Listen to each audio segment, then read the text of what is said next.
Hi guys. Hi. How's everybody doing? Great. So it's amazing to be here tonight, and hopefully you're here. You're standing in the gap, maybe for somebody that is going through cancer right now, or if there's anyone here that is going through it themselves.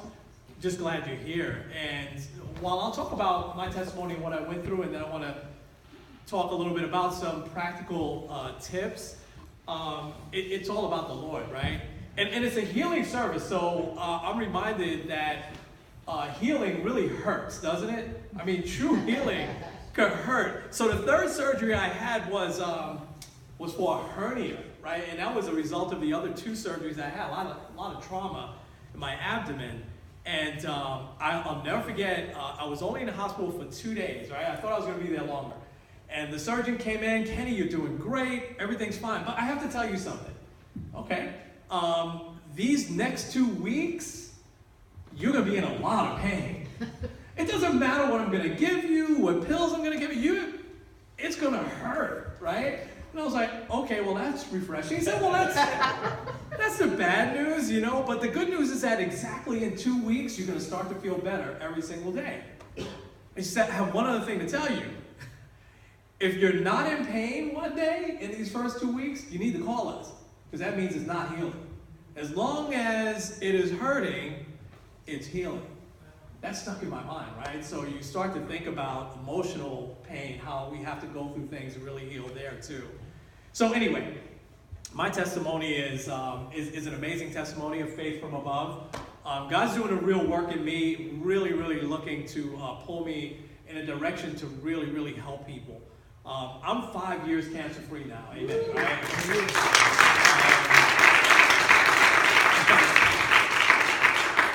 You know, the moment I knew I was cancer-free was when they called me and said, we're going to take your chemotherapy port out. I had a chest port for the chemo.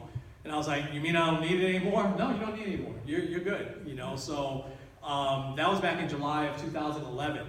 In June of 2008, kind of out of the blue, I was diagnosed with colorectal cancer. And I really didn't have any family history that we knew about. I was about 20 years younger than the average person that gets that type of cancer. And I was in stage 3 and it was headed to stage 4 because I had a golf ball sized tumor in my rectum.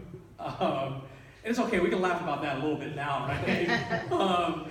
But it was right spread to my colon, and which then, when there's a spread there, is where they have the different stages. And so, had amazing, amazing doctors. Pastor is right. I believe that doctors, their hands, what is that movie from Ben Carson, Healing Hands? Right? I believe that God gave them those gifts, those talents to really, really help heal us. So we had a good oncologist, great oncologist. We had a great person who administered radiation to me. And I got to, you know, really work with a great surgeon down at Memorial Sloan Kettering. And so, I can remember going through radiation, and that was a little bit odd. And I remember my first round of chemo, it wasn't that bad. And then I had this major, major surgery. It was about 13 hours long, and was in the hospital for almost 2 weeks. And that was really, really tough. It was tough to really recover from that.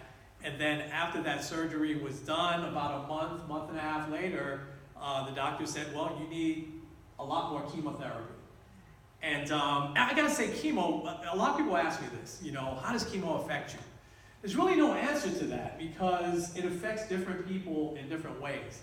I'll give you a quick example of that. I don't know why I'm thinking about this. So, fan of 80s music, anyone? No? Okay. There was a song in the 80s, we built this city on rock and roll. You guys remember that song? We built this city, we built this city. There's a group called the Starship. And Starship was a group that was from your time in the 60s, Pastor, right? The Jefferson Airplane, I think they started as, right? And then they were Jefferson Starship. And so here's why I'm thinking of that. And just to show you how different we all are. In 2011, ironically enough, Billboard magazine did a big survey, right? What was the best songs in rock and roll history? Give us the 20 best. And we built this city, landed at number 3 on that list as the 3rd best song in rock and roll history. They also did another survey, tell us the 20 worst songs ever in rock and roll history. Guess where we built this city landed on that survey? Number 1. Number 1. So over 1 million people said that we built this city was the absolute worst song ever in rock and roll history. Now, how can that possibly be? 1 million people said it was one of the best, and 1 million people said it's absolutely the worst. We're all different. We're all different, right? Now, really, come on. There's been worse songs than that, right? Disco Duck, the Macarena. I mean, there's been worse songs. But the lyrics in that song is kind of knee deep in the hoopla, right? That's what they say in that song, right? Yeah. And Marconi plays the mamba, listen to the radio. Who drives a wrecking ball throughout guitar? They just threw a lot of words together. But I love that song. It comes on. I turn it up, man. It's a great song. We're back to chemotherapy. Yeah, it's different. I had every single side effect that you could possibly have. Some people don't have a lot of side effects. But I can tell you that chemotherapy is rough. There's no two ways about it. And without some of the things I'll talk about in just a little bit, it's hard to get through it. It's hard to get through it anyway. But you really have to lean on Him. I'll talk about how you really have to lean on other people also. I had a really major complication about my 6 treatments. So my treatments were about 50-something hours long, right? You go home with a port in, and you go on Friday. We go on Friday morning, and Sunday morning, Reese would drive, and we'd come to church, and I would get it taken off over here on Belmead Road while everybody was worshiping. So it was about a 50-some-odd hour treatment, and so usually on Friday I'm feeling okay. Then by the time it got to Saturday night, it was pretty rough.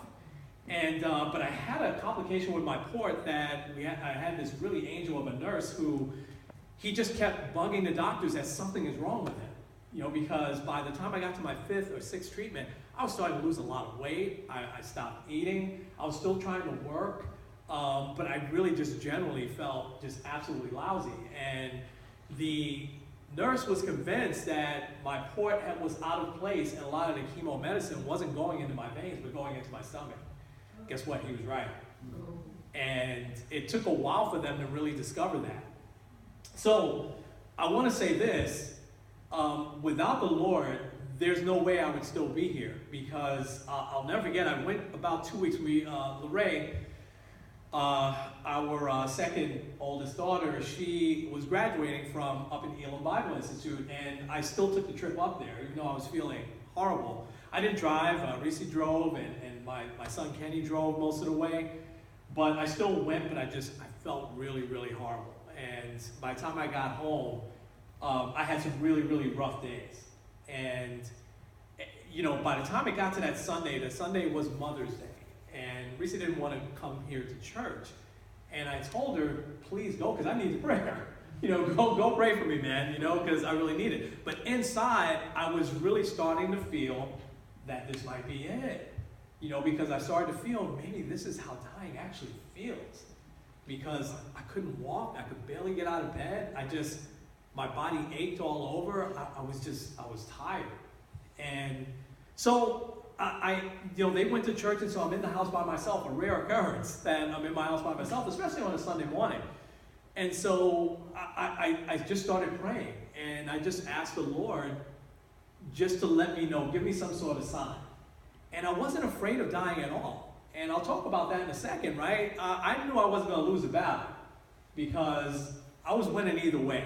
I was either going to be here, like I'm standing here tonight, or I was going to be up there with the Lord, right? But I started thinking about things like, what would my family do without me? What would my church family do without me? What would my work family do without me? My family really needed me. And so, but I said, hey, Lord, send me some sort of sign. If you want me to now rest in your arms, I'll do that. I'll surrender. But if you want me to fight, man, get me up.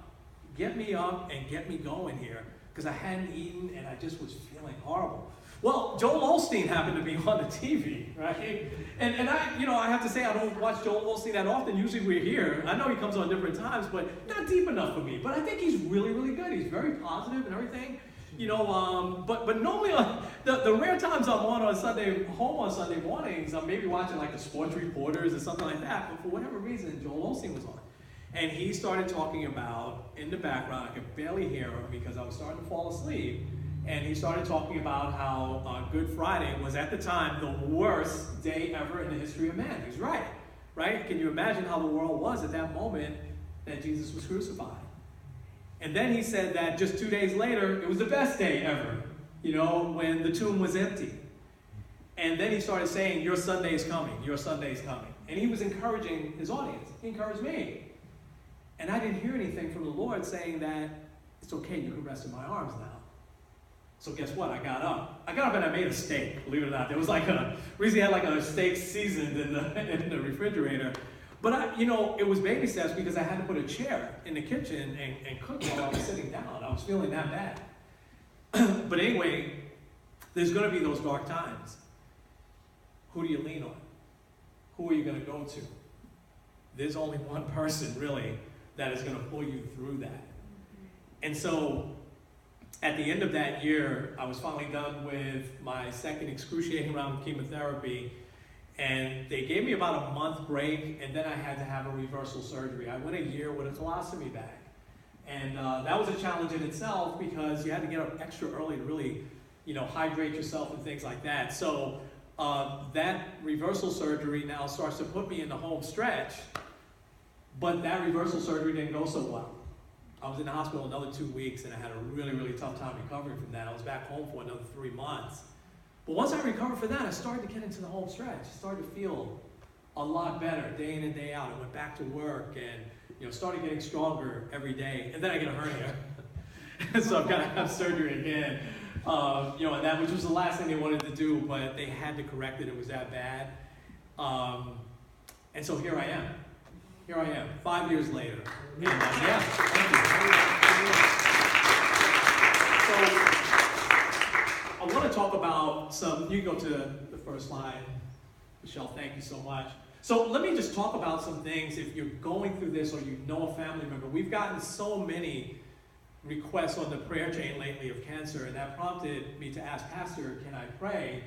And I'm hoping to do that on Sunday. And I was so glad that you asked for me to talk tonight because it's just really been on my heart how rampant this disease really is. A couple of really hints and tips here. First, when you get that news, right, you see commercials and someone says, hey, you have cancer. You see the person is devastated. I don't know, that wasn't me. I wasn't really devastated.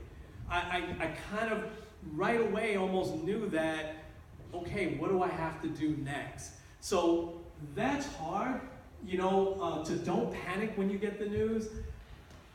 But here's the thing, don't allow people to walk through this alone, right?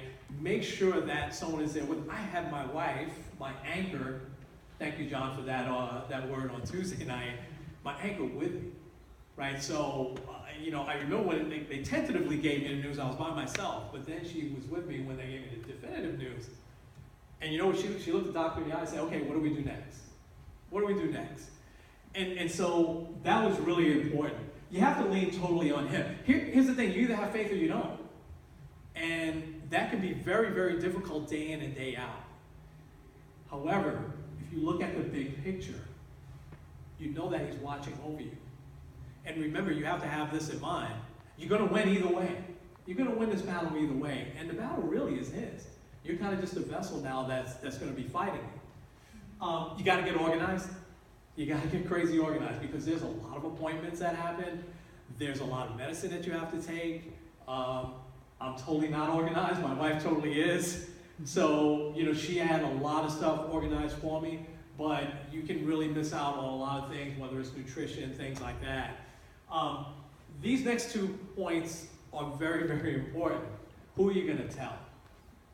Right? So there are some people that go through cancer and they don't tell anybody. And then next thing you hear that they passed away, I didn't know Johnny had cancer, And so some people make that choice to have it private. I didn't.